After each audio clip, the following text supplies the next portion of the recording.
Ride শেয়ারিংয়ে চলেন যারা, বিশেষ করে মেয়েরা, হেলমেটে শয়তানের নিঃশ্বাস থাকতে পারে। কারো উপকারের অভিপ্রায়ে কাগজে লেখা ঠিকানা পড়া বা তার মোবাইলে কথা বলতে গিয়ে আপনি বড় ধরনের বিপদে পড়তে পারেন।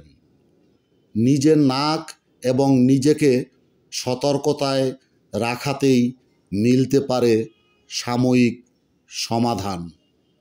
তাই সকলে চলার পথে পাশের সিটের অপরিচিত যাত্রীর থেকেও থাকবেন সাবধান। কবিতা জীবনের কথা বলে, কবিতা সময়ের রথে চলে। শুদ্ধ কবি ও কবিতা নিপীড়িত জনতার বলিষ্ঠ কণ্ঠস্বর। সুপ্রিয় দর্শক শ্রোতা, আপনাদের জন্য আমার এবারের নিবেদন একটি বাস্তবিক জীবনমুখী কবিতা। কবিতাটির শিরোনাম সুকর্মেই জীবনের পূর্ণতা। কলমে ও আবৃত্তিতে আমি গোলাম ফেরদৌস মনির। কেবলমাত্র সুকর্মই হল মানব জীবনের মূল মন্ত্র। সুকর্মের আছে নানা ধরন, ঠিক যখন যেখানে যেমনটা প্রয়োজন।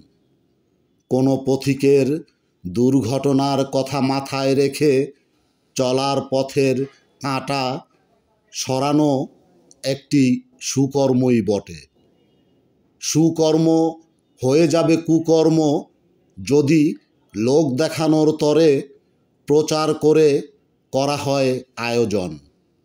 জীব, মানুষ তথা মানবতার কল্যাণে নিজেকে সাধ্যমতো কর নিবেদন। মানব সেবাই তো পরম ধর্ম, সকল ধর্মেরই একই বিধান।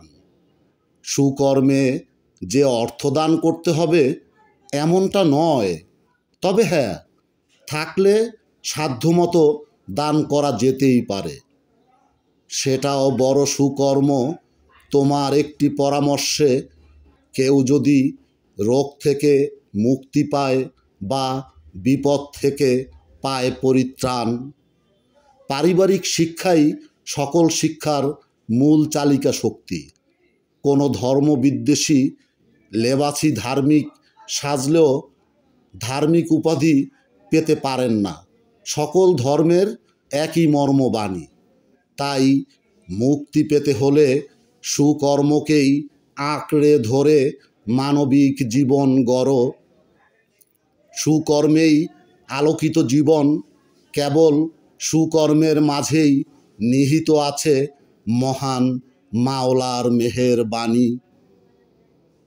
সকলকে অসংখ্য সাধুবাদ জ্ঞাপনান্তে আমরা সকলে প্রতিদিন ছোট বড় যেরকমই হোক, আমরা অন্তত একটি সুকর্ম করব।